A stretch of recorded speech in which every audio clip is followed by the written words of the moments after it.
In this super special mini bonus episode of Fictional Hangover, we chat with Maurene Goo, author of the brand new book, Throwback, that comes out April 11th. Yay! Yay!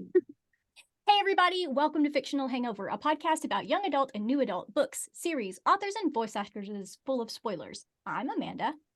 And I'm Claire, and today we're going to chat with Maurene Goo about Throwback that's releasing on April 11th. Yay! I'm so excited. Claire, And I don't know what what's we're going to do about another non-spoilery mini episode of the show. We're so bad at spoilers. It's fine. It's fine. We'll be all right. We can do this together. You can manage. I believe in you. Thanks. Thank you. Thanks. We need that. It might be misplaced faith, but I'll take it. Oh, so we're so excited, Maurene, that you joined us to talk about Throwback that comes out next week. We're so excited. So you have to tell us all about your book without being spoilery. What do you want everyone to know about Throwback going into The it? challenge. Okay, so I'm going to show you guys the book again while I talk about it. Throwback is, we'll see, it's about Samantha, who is a high school senior who doesn't get along with her mother, Priscilla, and they get into this huge fight. And after the fight, she takes a rideshare to school, and then finds herself in 1995 going to high school with her mom, Priscilla, who is a high school senior as well. So she thinks that she is there to help her mom win homecoming queen and is going to try and get back to present day by, making this mission impossible happen. But of course, she's going to learn things along the way, and maybe not everything is as it seems. And oh yes, there is a little time-crossed romance in it too, for those interested in that sort of thing. That's so fun. I'm so glad that No it's spoilers, right? 1990. Yeah, no spoilers.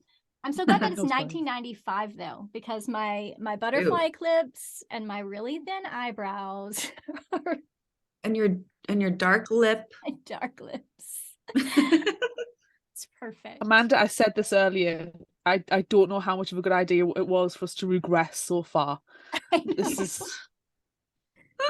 going so far back into I love it. I actually am really glad you guys are wearing 1995 gear. And you're right, 1995 was initially this book was earlier. It was going to be 1993, and that was a little harder for me fashion and music wise. I was kind of like, it's just 2 years, but actually is a big difference pop culturally.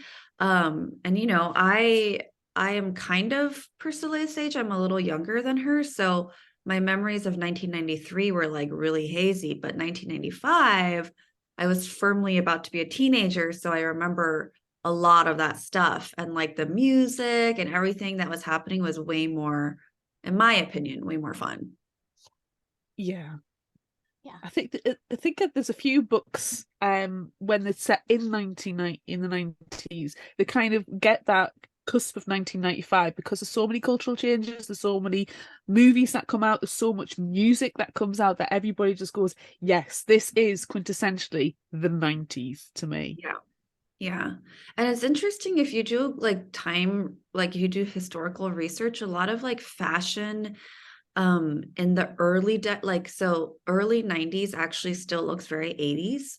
And if you go to early 80s looks very 70s. It's just like a thing where like the fashion doesn't quite get into the quintessential like iconic looks of that decade, for a while. So yeah, getting into 1995 was much better, and it was just like, God, so much fun.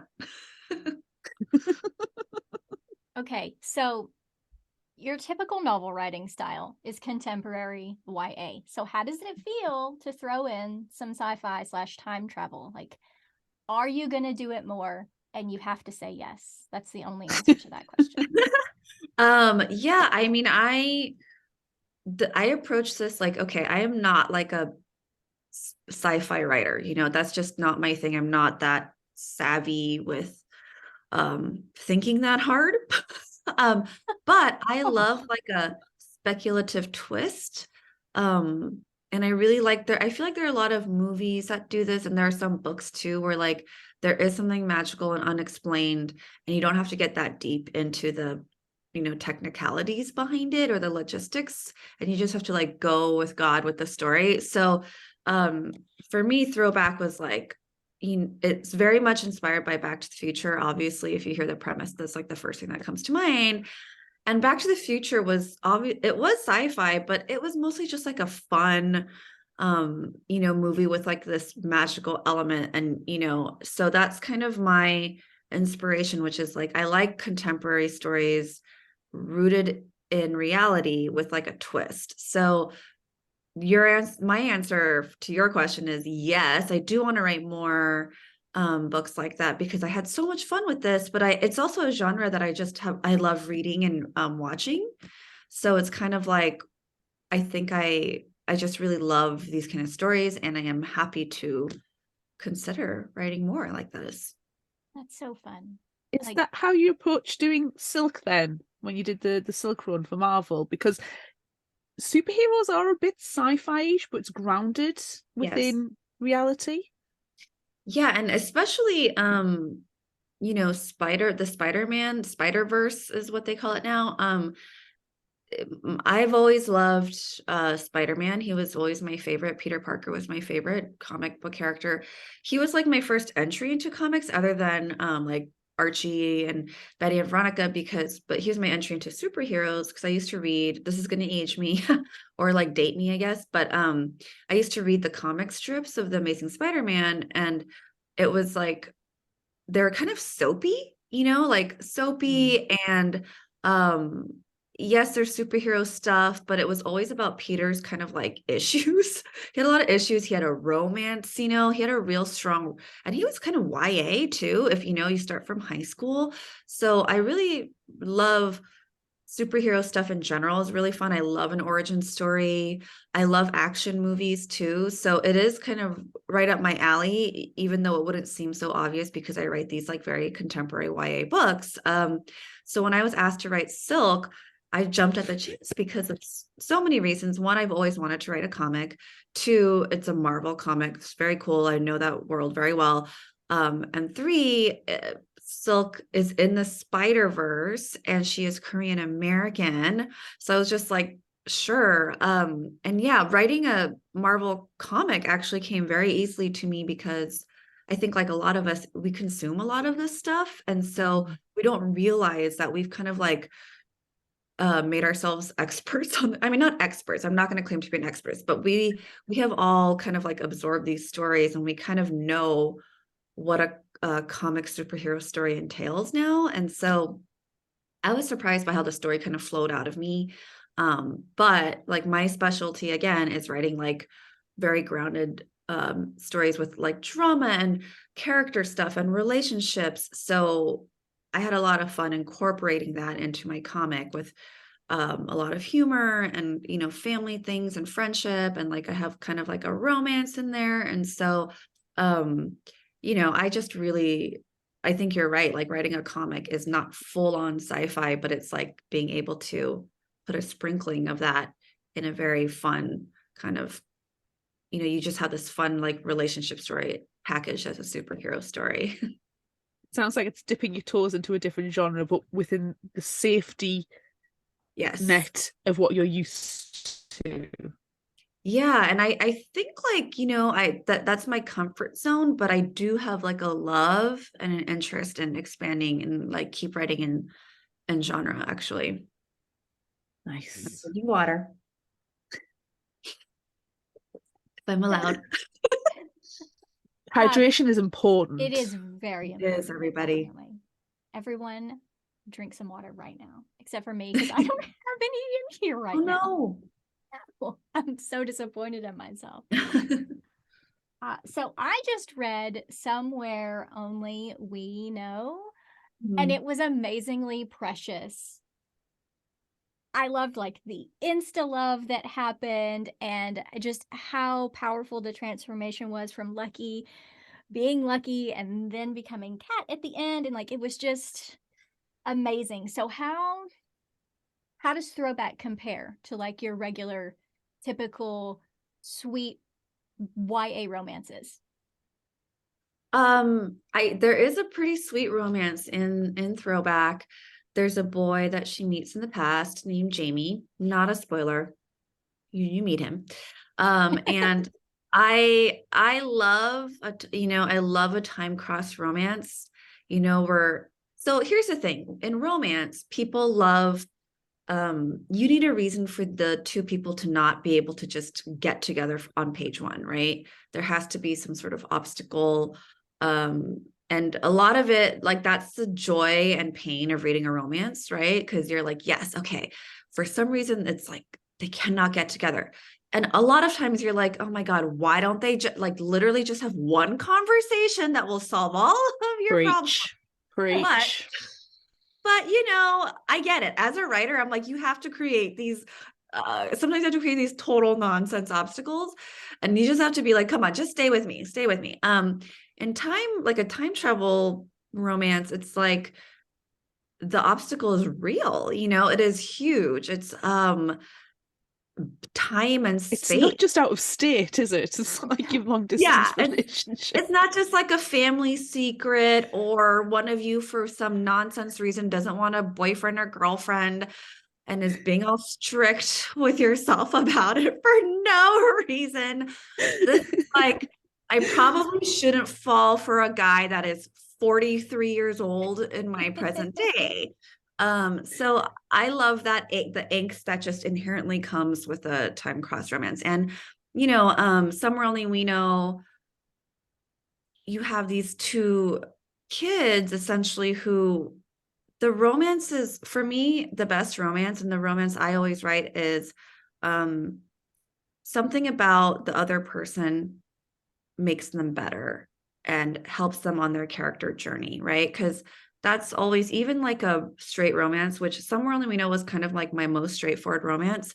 The characters have other things going on that isn't related to the romance, and the romance is what helps them figure their shit out, for lack of a better word. So that's definitely happens in Throwback, and I try to do that with every romance I write. I feel like I get the impression as you're writing it, you're going, I'm doing this romance. Oh, it's great. It's great. Oh man, I've got to throw something in the path. And you're torn between writer and reader, and you have this internal battle with yourself.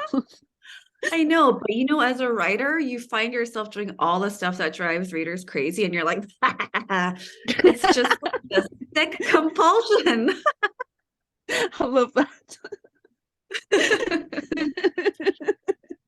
I know. And it's crazy to me because I have been writing for so long, but I still love reading romance and all sorts of books, like purely as a reader. I have somehow maintained the ability to turn off my writer brain when I read books that and I think that's why I love romance and genre fiction so much, because you get sucked in like a pure joy and a love way. So it makes it easy for me to turn off that critical, whereas I think if I'm reading like straight contemporary or straight literary fiction, I tend to be a little more analytical and critical, and I don't get to that space of just reading for pleasure. And so that's why ever since I became a published author, I read so much romance and like fantasy and sci-fi and all this stuff, because it really just manages to turn off the critical voices in my brain.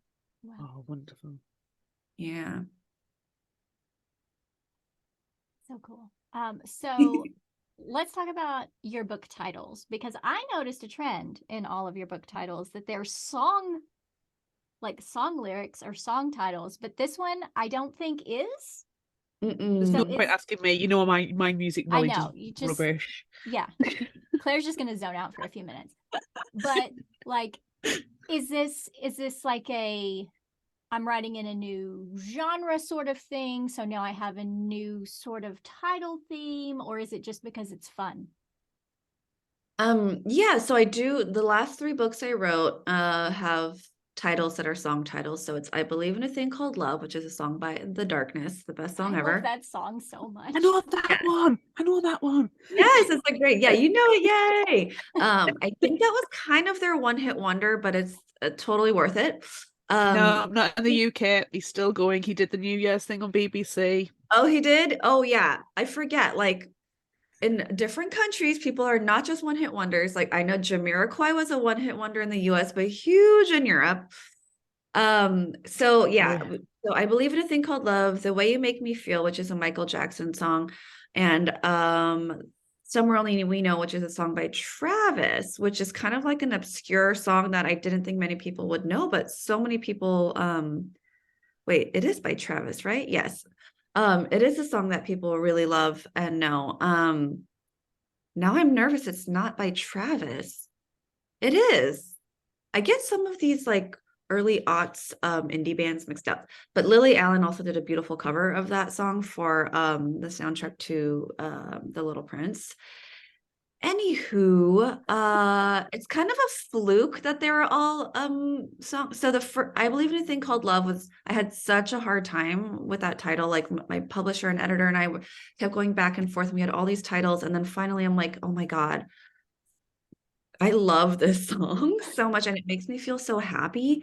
So it's kind of like a shortcut to a good feeling if you know the song, but also it really does perfectly exemplify the main character's like personality. And so it's The Way You Make Me Feel, when I was thinking of a title for that, I was like, well, why don't I just stick to like a song title? Because it was such a fun, kind of a fun experiment. And then it was like, okay, for Somewhere Only We Know, I'm gonna have another song title, but that one, like the title came to me even like maybe before the plot of that book. Oh, wow. So it was super easy to think of. And then basically it's been 4 years between Somewhere Only We Know and this book, which seems crazy to say, but you know, the pandemic, like time has passed. And I kind of wanted a reset. This book is, yeah, a different kind of book. You know, there's a bit of the speculative element.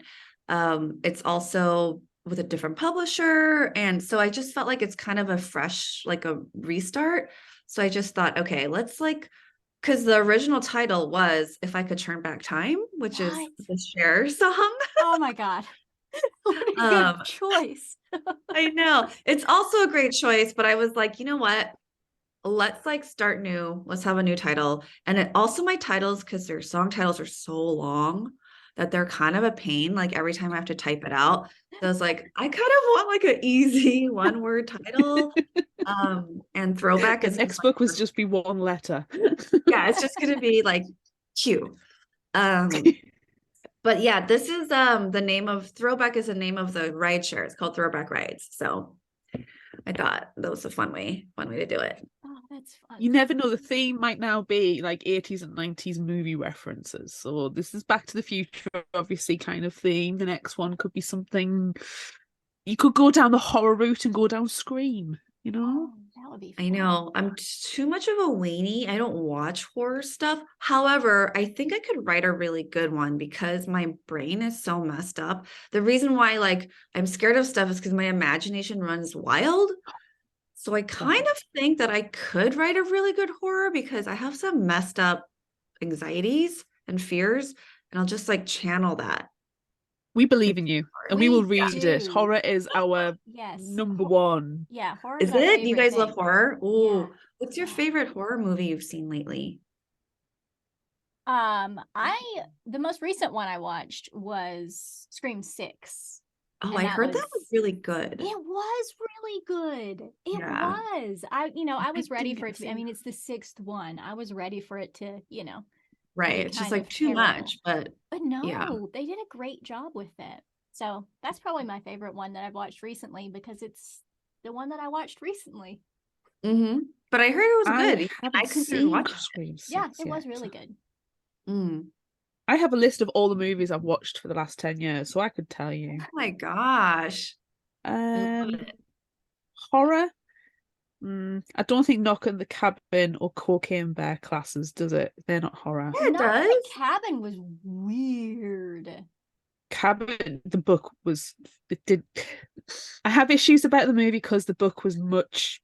I heard the book Oof. is really good. The book depressed the crap out of me. It was brilliant. Mm. The last actual horror I watched was Scream. Oh, okay. Ready to go and see Scream 6, but didn't get the chance to go and see Scream 6 yet. Oh, okay. Well, yeah, I don't know. Maybe I will write a horror one day, but we'll Oh, see. we will be I'm the there for it. first. We will buy the first copies. We will be there. It is cheesy horror month, this theme this month on Fictional Hangover. So yes. Okay. And we just read an extremely 90s horror. Oh, which Go ahead, one? Claire. Show it off. Horoscope. Horoscope. I love that cover. Oh, it's so. this is the book from my childhood. Who's the author? It's classed as Nicholas Adams, but the publishers used it like as a ghostwriting name, so it could be anybody. Oh, I see. I see. I love But it. they're making I a love movie. that I'm cover. very excited.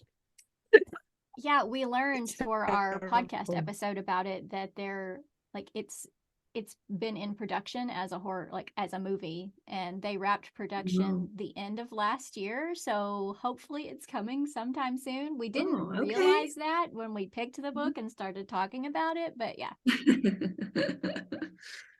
So essentially, if you write the horror, we will come. Okay. That's True. guaranteed. Good to know. I already have We'll be there. I have two readers. Yes, Guaranteed. 2 super fans ready to go. However, if you want to keep doing sci-fi as well, because I'm always on the lookout for good sci-fi, I'm there. Yeah, and also like contemporary YA romance is not our favorite thing, but Claire, I know that you haven't read her books, but we should read her books and talk about them I on agree. the podcast because oh my gosh, you're so funny.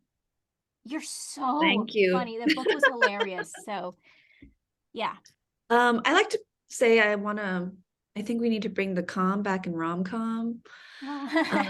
Yes. Yes. Yeah. People Less haven't talked about this on angst, Twitter, more but things calm. are just miscategorized as rom-coms, man. I'm like, I think you just mean romance because rom-coms need to be funny.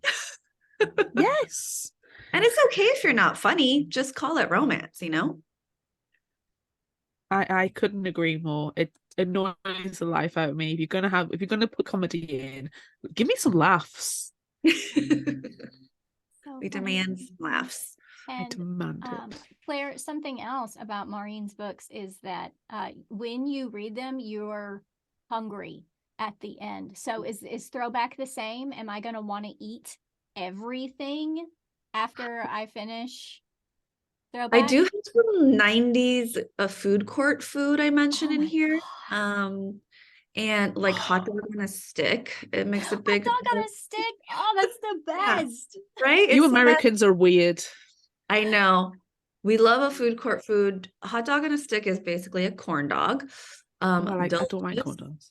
Yeah, they're delicious. And I've got some Korean food I mentioned because there's a lot of like she goes to her grandmother's house to eat, and then she goes in the past and she eats her food at her mom's house. And it just, I really wanted to put in some like authentic elements of like what Korean kids are eating in the 90s with their, family. And I love Korean food. Like I always loved it. And so it's like really, I love having an opportunity to talk about food because I love food. So yeah, people often tell me like, oh my God, like you spend a lot of time on food. I'm like, well, you know where my priorities are. Food's important. Food is important. I love it when a book makes me hungry. I know.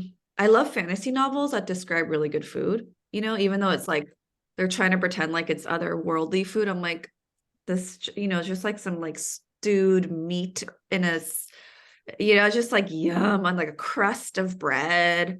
You need to read Legends and Lattes by Travis Baldry because you will just need croissants and biscotti and a nice cup of coffee or hot bean juice all the way through. It's a high fantasy, low stakes book set in a coffee shop with lots of baked goods. It's delicious. It's one of the reasons why I love reading British mysteries because they're always having tea, and I'm like, oh, I just want to like, or like a scone with tea. I'm like, I just want tea time in the US. I wish that was a thing we did. I wish it was more often in the UK, to be fair. I do have scones downstairs. I do have jam, I just don't have cream. I just feel like British people always have a delicious slice of cake somewhere. You know? That's No, how I it am feels making in cake books. tomorrow. I am Yeah, it's making a just like chocolate cake tomorrow. So yes, to have you're a a cake British stereotype. you're a cake culture, and that is not the US way. It's only for special occasions here. No, we don't fry as much food, I don't think either. Oh, everything Yeah, we here is try fried. everything. But Everything it's is fried. delicious, so. It is so good. Why do you deep fry butter? Who deep fries butter? That's just weird. Carnies at the state fair. Carnies. Yeah, I Yes. think it's just they do it because they can. Right? I'm pretty sure that's what I said, Claire, the last time we were talking about fried foods. Like, why? Because you can. I'm pretty sure those It's are just those are my nasty. exact words.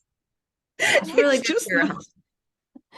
health. As an overweight person, I'm disgusted. If I'm It's not good for disgusted, then your it's wrong. heart, you know? It's just not good for your heart, but it's good for the No. soul. Okay, yeah, I'll grant you soul food. That's fine. I don't mind Mm. that. I just worry you don't have free healthcare. I'm concerned for You should be. Americans. You should be. The consequences are everywhere here. Yeah, definitely. I would love some free healthcare. That'd be Keep real telling you to nice. come over. What a concept. I know. So it's just novel. It's a novel thing. Yeah, prioritizing things like that, but instead, whatever. Let's not get into it. Oh gosh, Oh. no. And No, we have soapboxes at the ready. It's we let's not do. bring those out. I will always yell about stupid decisions made by politicians. Always. So Yep. Right now, we're really living in the craziest dystopian moment in America. I gotta yes, tell we you. are. I live in Speaking of Arkansas, so time you should travel, come and join. Yes, but Oh, you let's live in Arkansas. I have a really good friend who lives there too. Yeah. yeah. Do Keep they- fighting the good fight. Oh, it's I'm in frustrating. California. I don't even call my senators. What's the point? They all agree with me. How dare you?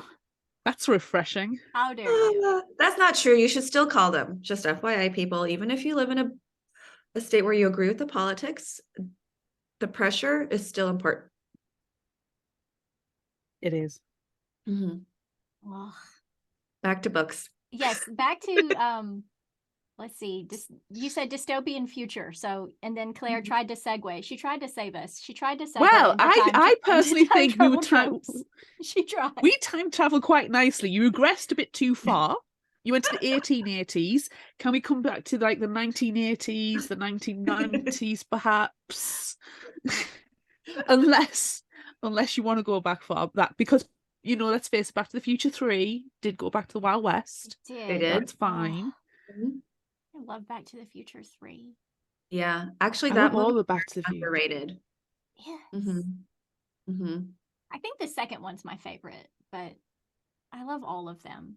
They're Just all love- good. they're I think all they're just all one big movie. You just sit down. If you're gonna do watch Back to the Future, you watch all three Yeah. Yeah. Gotta at watch all. once and use the credit rolling as the time to go to pee. and to get more Yeah. fried foods and cake. Mm-hmm. Cake, yes. Oh, so what's your favorite time travel movie or book or both? Well, yes, my favorite movie is probably Back to the Future, but I also really love it's not technically time travel, but like time loop stuff. And I love The Edge of Tomorrow, the Tom Cruise, Emily Blunt Yes. movie. Yes. Yeah, that movie I could watch a million times. The feelings, the tone, how funny it is, like kind of the goosebump feeling of the twists and turns that movie makes. That's kind of like that's what I love about time travel. But yeah, Back to the Future, classic, the best, the blueprint of all time travel stuff, modern day time travel. And then books, I love Time Traveler's Wife. The adaptations have not been as good as a book. But Time Traveler's Wife is so good. I haven't read it since whenever it came out, So I'm sure there are things that are problematic about it, but like, let me have my thing, okay? And it's so romantic and it's so like the time travel stuff. It's just like such a sweeping romance. And then I don't know if this is a spoiler to call it time travel, but it's a theme throughout the whole book. It's a middle grade novel by Rebecca Stead, When You Reach Me. I love It is that book so oh, it is the best. Rebecca Stead, she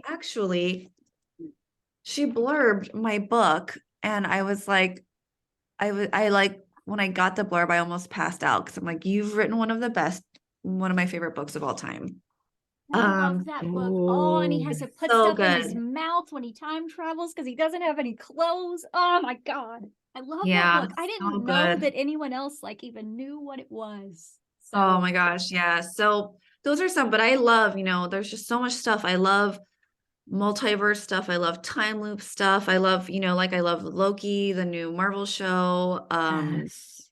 If you put time travel in something, I'll be like, "Hmm."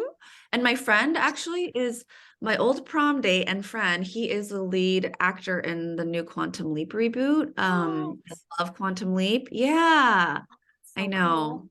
Yeah, Ray. That's a theme tune in my head now. Thank you. God. I know the original Quantum Leap, I loved it when I was a kid. And so it's just so awesome that my friend gets to be in the new Quantum Leap. So I just love, the one thing I haven't watched of time travel related, and I know I have to, but it intimidates me because there's so many, is Doctor Who. But I'm gonna Yeah. enter the Doctor Who. People told me like, here are the episodes you should watch because not all of them are, that fun. So someone gave me like their curated list of episodes and I'm going to watch them. I would just say watch the Matt Smith years, but that's it. What about David Tennant? Oh no, okay, yeah. David Tennant, Matt Smith, Chris Eccleston. I argue that Billie Piper did not make a good companion because Rose just pissed me off. She was so freaking angsty.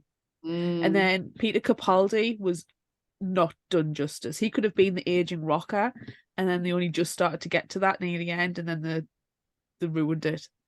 mm. It wasn't well written. Early years, yeah. Stick to the early years, Okay, I will do that. I would say. I remember watching it when I was little, the Sylvester McCoy years, because obviously British is the only thing we ever watched, Doctor Who, when I was little. And it Yeah. really scared me. Like I was literally hiding behind the sofa. So we're going back to the 90s, it's fine. Oh, Terrified, absolutely terrified of Doctor Who when I was little, to the point where my mum said, no, you're not allowed to watch it anymore. isn't it so funny what creeps you out when you're a kid? Like so many random things creep me out too, like Gremlins I hated. Even E.T. Oh, I scared me love so much when I was a kid. And then, now as an adult, E.T. is so good. But I still get that feeling of like, when the men in the hazmat suits show up and like when E.T. is dehydrated and like dying in the creek, those moments really freaks me out. Yeah. But that's what's imprinted on you as a kid. Like, Yeah, it as never I've leaves. grown up, Gremlins is fine. I'm happy with that. But as I've gotten older, I've realized how much of a horror story Gremlins really is. It's Yes, so horrific, and I scary. like it for that. Yes, because you like that stuff. When I was a kid, it was Large Marge from Pee-wee's Big Adventure that scared Oh, the I was bejesus out creeped of out me. by Pee-wee, actually. I was like, Funny. this is weird. And I wasn't wrong. It was weird, but yeah, Large I remember thinking like this makes me feel funny. Kiwi wasn't really a thing over here, so I'm busy Googling Large Marge, and my God, Oh, there's Large some weird Marge. puppet thing with large eyes. Is that Yeah. So when I was a kid, my we used to watch Pee-wee all the time. We watched Pee-wee's Big Adventure. Like I ruined that VHS tape. But when it got to the Large Marge part, I would always cover my eyes until it passed. And one time, my sister, who is almost 8 years older than I am, was like, Amanda, it's fine. It's over now. You can open up your eyes. And that bitch had paused the screen Oh on no. Large Marge's googly eyes. That And is such a sister move. I know it was terrible. So she scarred me for life. And that's a it's childhood trauma right there. I now am a mom and I have a toddler. He's only 2.5, but he does randomly get scared of the most, like he'll be like, no, I don't want to watch that. Like he'll like run to me. There's like something he's scared of. And I'm like, okay, like for some reason, this like weird cartoon character with like a butterfly net is freaking you out. So like you can see how kids just there's something like elemental or something that really freaks them out. And I have to respect it because I'm like, I remember when I was a kid, it was a real fear. So I'm like, okay, I'm not gonna force you to watch it or be like, it's not scary. I'm like, you have a legitimate bodily reaction to this weird cartoon, and we will not watch it. There That's how was you something that should my get your. son used to do it, and we used to go, right, look away. Okay, you can look Yeah. back out. Yeah. I can't even remember what it was. Lately, he's scared of the blue recycle bin in our front yard, which used to be his favorite thing. FYI, I made him a blue recycle bin costume for Halloween because he loved it so much. But now he's scared of it. So I'm like, okay, every time we walk by it, close your eyes. And he closes his eyes. It's That weird. The that's grey. It's so tiny their and kids' precious. brains are doing the wildest things, you know? That's what I want you to base your horror movie on is everything that your tiny child is afraid of. And just Yeah, turn it into I'm gonna be like, and then a blue trash bin came out. And everyone's gonna be like, Legitimate. Amanda can't say anything. She doesn't like she gets like freaked out by tinkling bell sounds. I'm afraid of wind chimes. Oh. Leave me alone. I have a friend who is freaked out by wind chimes too. What? I've never met She says anyone You they're else. can form a ominous. club. Yeah. She's like, something bad's gonna happen when you hear wind chimes. I'm like, what? Yes. It's called the wind. Yeah. The wind is bringing something terrifying. I've never met anyone else who's afraid of wind Yes, chimes. she's really creeped out by wind chimes and birds. Birds I'm okay with. Birds, I agree. Oh no, I do not like No, but birds Claire are is terrified freaky. of birds. Is your friend like some sort of weird amalgamation of me and Claire? It's just us put She together. might Does be. she like fried food and cake? I'm sure she likes both.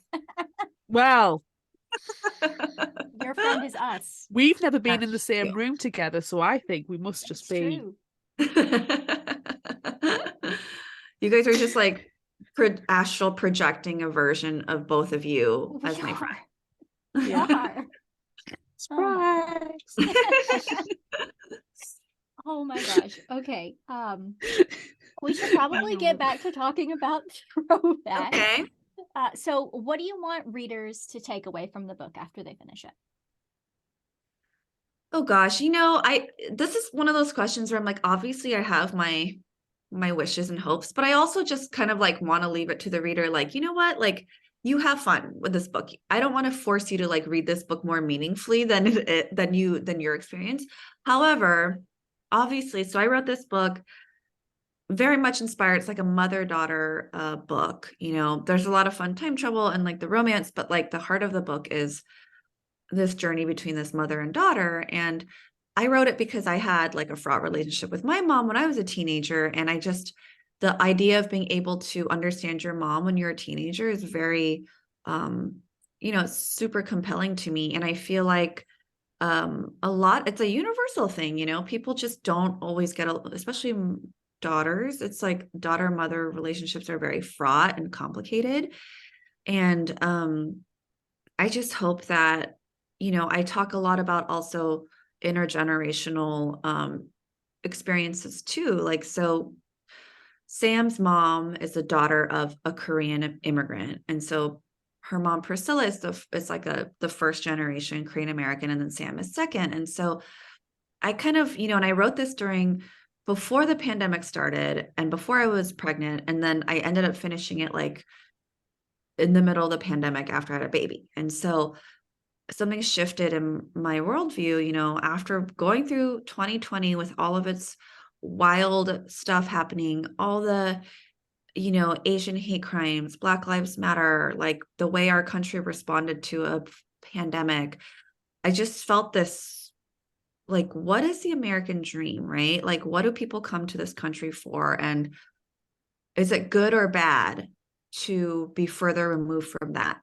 The more generations you go, and like what happens to what happens to like that immigrant ethos? Like, what's my kid's relationship to Korea and his grandmother and being an immigrant going to be like? He's just going to be so far removed from that. And so, I really explored that too, the idea of like what it means to be an immigrant and what happens, what do you lose, what do you gain every time you're removed from that experience. And it makes it sound super deep and heavy. I'm just trying to do a lot of things in a fun way. So it's not like I'm like writing an essay about this topic, but it is something that I really wanted to explore. And I really my headspace was in a very thoughtful space when shit was going down in this country, and it's still happening. So, what are we fighting for? What do people come to this country for? And what do they actually get?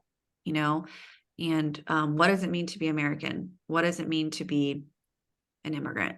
And so Sounds that's super important. Yes. yeah, and I feel like in this day and age, obviously we're seeing it happen in real life with the politics in this country. Like empathy, everybody talks about, that's why we write stories, like I remember one time, this was a long time ago too, it was like 10, 12 years ago, I was feeling despair about the country, the world, and my friend was like, and she's a writer, and she said, I know it seems like our jobs are not that important because, we're not like actively saving the world or anything, but like we're putting our values and our views of the world in our stories. And that's like, it's the best way to reach people, especially kids. I'm writing for teens, supposedly, but obviously a lot of adults read my books too.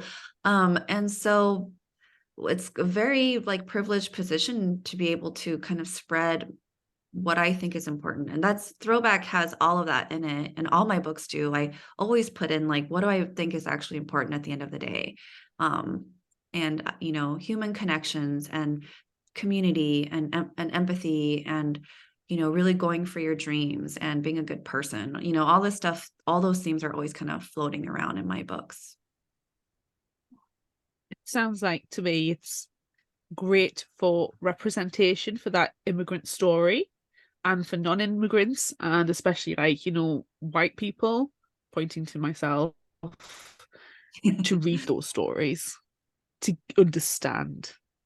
Because Yeah. and that's what beauty of fiction. There is always a grounding in reality, but that's what you're doing as a writer, and that's what your friend's saying. It's super important to be able to show people.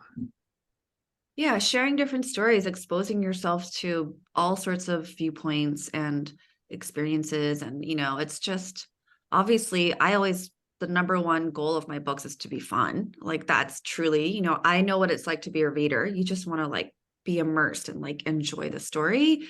But as a writer, I try to be thoughtful about, this goes out to a lot of people, and especially teens and kids. Younger kids often read YA actually. So I'm mindful of that. I do feel a responsibility as well. And it's something that I don't see as a burden. It's very like, to me, it's a privilege. You never know what people are going to take from your books either. Like something that could be a throwaway line to you could change someone else's world. So that's why I like to read. That's why I'm a librarian. Beauty I of like to put books. books in hands of people who need them. Yeah. It's never underestimate what stories and books can do. Yeah. Oh, okay. So I love reading. I know me too. We love books. Oh, I love yeah. reading them. I love collecting them. Me too. Oh, Look at yeah. my crazy wall. I love it.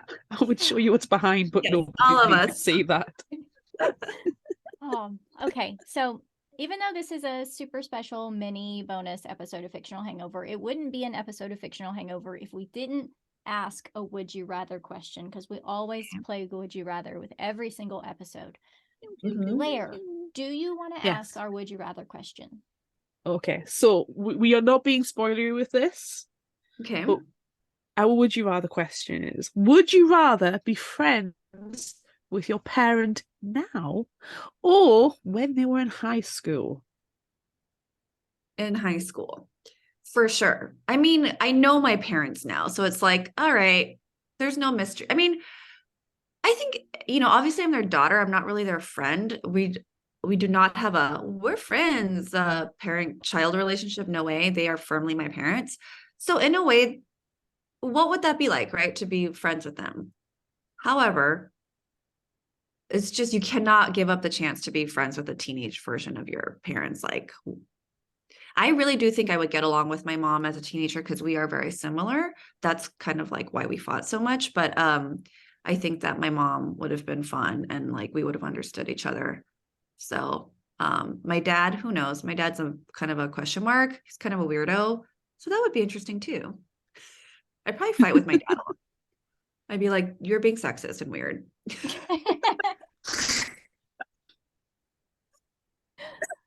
Oh, Like it'd be like a man and a straight man in the 70s or whatever, right? Like be hard. oh. My dad like rode dirt bikes and like crashed them all the time when Mm, he was a teenager. So I would really like to experience that. Now that'd be cool. he's just, a retired guy growing a garden, which is That super sounds fun. lovely Like, too. yeah, Yeah. I love it, Yeah. but Dad I is don't also know. retired and gardens a lot. Yeah.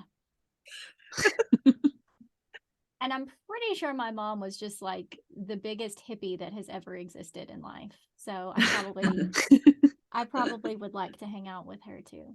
So, and right now, I mean, same. She's retired. She just goofs off all the time, which is probably also why I like to goof off all the time. We are That's unfortunately genetics. just like our parents. Yeah. Yeah. Claire, are you going to hang out with teenage mom or? Well, I know my mum now, like you say. I know my mum.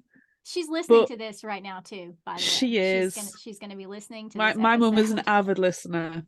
Oh, that's sweet. So you have to say So all good I things. have to.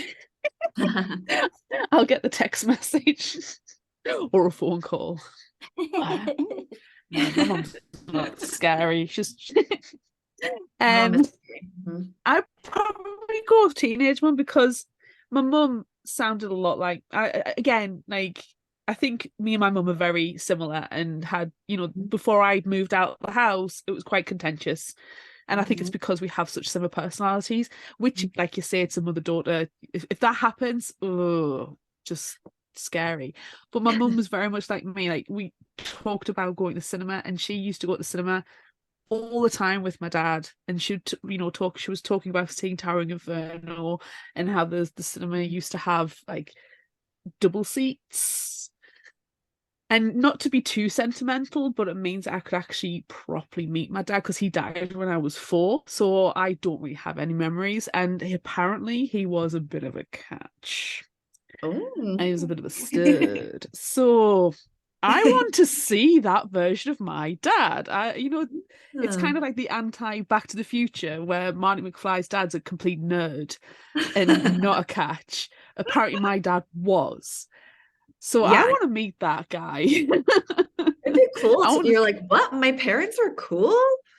That would I be really mean, interesting. that'd be so weird, wouldn't it? I mean, So can weird. parents ever be cool? I do remember once we got like when I was a teenager, my mum knew she played taxi for me and my friends, and my friends were like, "Oh, Claire, your mum's so cool," and she was like, "See," I'm like, "Oh, so embarrassing." Yeah, we can never see our parents that way. That is just a fact. Yeah. Yeah. So we have to travel back in time to change our perspectives. That is what my book was teaching everybody at the end of the day.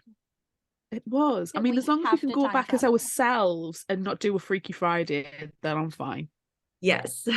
Oh, yeah, I don't want to do that. Mm-mm. No, Mm-mm. that's bad time travel. Unless it's Less- that horror movie version.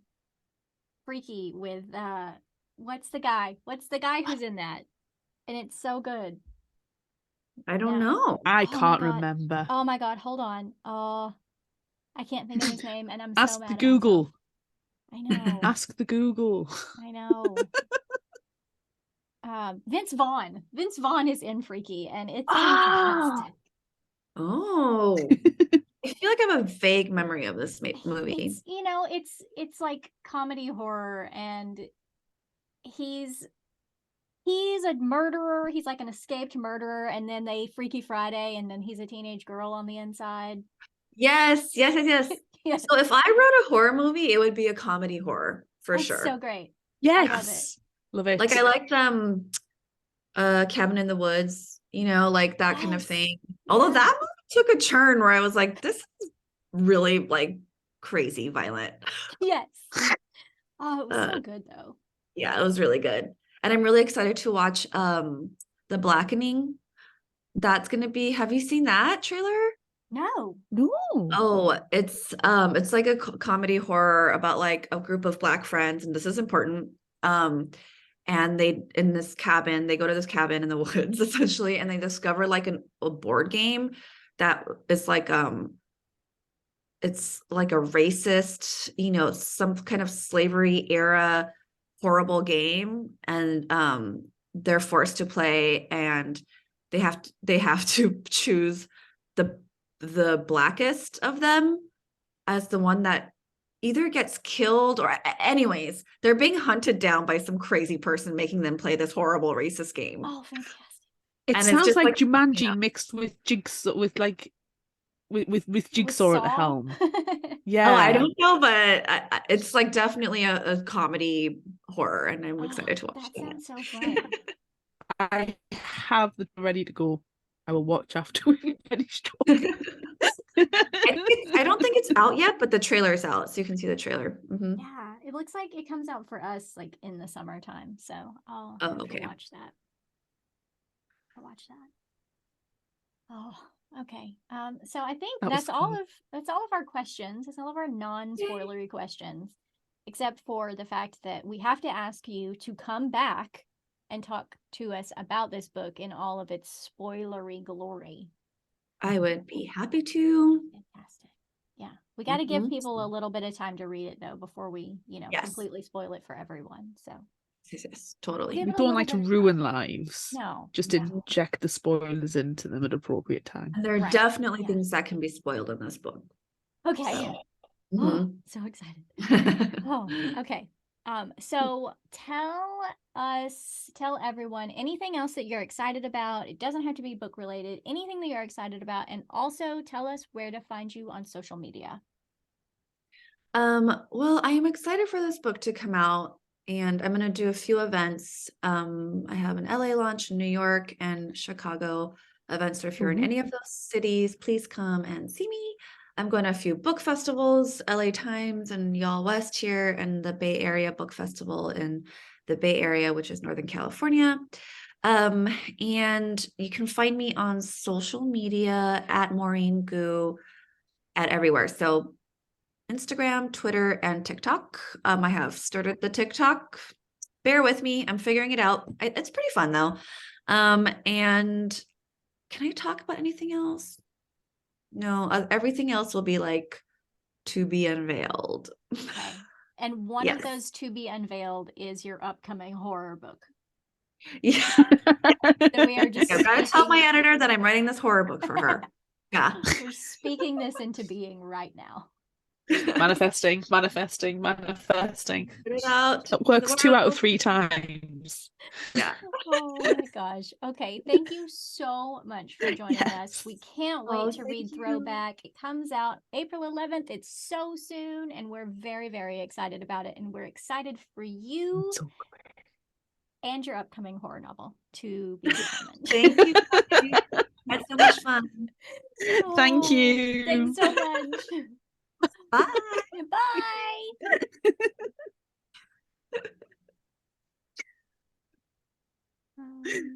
Oh, I'm just going to wrap this up. So that's it for this super special mini bonus episode of Fictional Hangover. I'm Amanda. And I'm Claire.